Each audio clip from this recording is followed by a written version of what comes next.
नमस्कार दोस्तों, इंडिया बोलेगा न्यूज चैनल में आप सभी का स्वागत है। लोकसभा चुनाव से पहले एक बार फिर अपना दल कमेरावादी की पल्लवी पटेल ने बगावती तेवर अपना लिया है।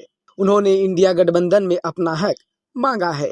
पल्लवी पटेल ने स्पष्ट तौर पर कहा कि उन्होंने भले ही सपा के सिंबल पर चुनाव जीता हो, लेकिन वह सपा से विधायक नहीं है। वह अपना दल कमेरावादी से विधायक हैं। अखिलेश चाहे तो इस्तीफा मांग ले। पल्लवी ने इंडिया गठबंधन पर भी सवाल उठाया। लखनऊ में शुक्रवार को उन्होंने पूछा कि कांग्रेस बताए कि हम इंडिया अलायंस का हिस्सा हैं या नहीं। अगर हैं तो फिर यूपी में हमारी हिस्सेदारी कहाँ है। इसके अलावा एक सवाल के जवाब में पल्लवी ने कहा कि अगर एनडीए से ऑफर मिलता है तो गठबंधन पर विचार करेंगे। अब सवाल उठता है कि पल्लवी का प्लान क्या है। क्या इंडिया गठबंधन में वह सीटें हासिल करने के लिए प्रेशर पॉलिटिक्स कर रही हैं? अगर पल्लवी पटेल अखिलेश यादव को छोड़ेंगी तो किधर जाएंगी? कांग्रेस से हाथ मिलाएंगी या फिर एनडीए के साथ जाएंगी? पल्लवी पटेल ने गुरुवार को पार्टी की एक प्रेस रिलीज जारी की। इसमें उन्होंने मिर्जापुर, फूलपुर और कौशाम्बी सीट पर अपना दल कमेरावादी की प्रत्याशी उतारने का ऐलान किया। अहम बात यह है कि इंडिया गठबंधन में सीट शेयरिंग में यह तीनों सीटें सपा के पास हैं। यही नहीं, पल्लवी ने ऐलान करते हुए कहा कि पहले सपा से कोई बात नहीं की। उन्होंने यह भी कह दिया कि उनको ये तीनों सीटें चाहिए। पल्लवी की इस बगावत पर अखिलेश यादव ने दो टूक जवाब दिया। पल्लवी के मिर्जापुर से प्रत्याशी उतारने के ऐलान के तुरंत बाद अखिलेश ने मिर्जापुर से सपा प्रत्याशी का नाम घोषित कर दिया। फिर अखिलेश ने मीडिया के सामने भी कह दिया कि पल्लवी से गठबंधन 2022 विधानसभा चुनाव में था, 2024 के लोकसभा में नहीं। पल्लवी पटेल ने शुक्रवार को प्रेस कॉन्फ्रेंस में कहा कि अगले 2 दिन बहुत ही महत्वपूर्ण हैं।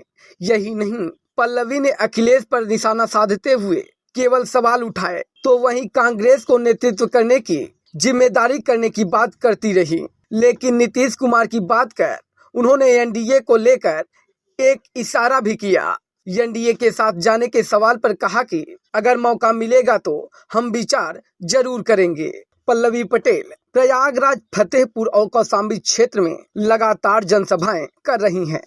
2 सप्ताह से प्रयागराज में हैं। यहां कार्यकर्ताओं से मिल रही हैं। 2022 में डिप्टी सीएम केशव प्रसाद मौर्य को विधानसभा चुनाव हराने के बाद सियासी गलियारे में उनका प्रभाव बढ़ गया। पल्लवी को कांग्रेस इंडिया गठबंधन के तहत प्रयागराज से चुनाव मैदान में उतर सकती हैं। इसकी वजह यह है कि कांग्रेस वहां पर कुर्मी बैकवर्ड के सहारे इंडिया गठबंधन और मुस्लिम समीकरण के तहत भाजपा के सामने मजबूत कैंडिडेट उतारने की तैयारी कर रही है। ऐसे में पल्लवी को चुनाव में उतारकर कांग्रेस अन्य लोकसभा सीटों पर कुर्मी वोट बैंक में सेंध लगाने की कोशिश कर सकती है।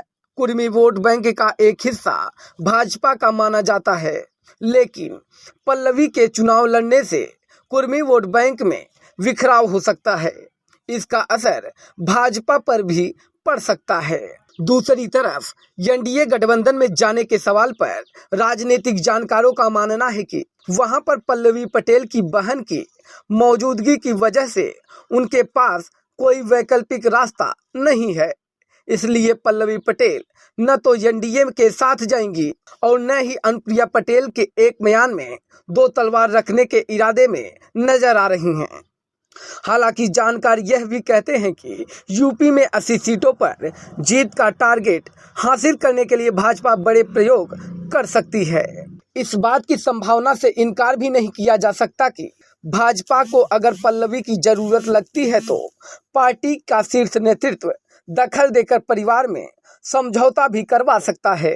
इस पर आपकी क्या राय है? कमेंट बॉक्स में कमेंट करके जरूर बताएं।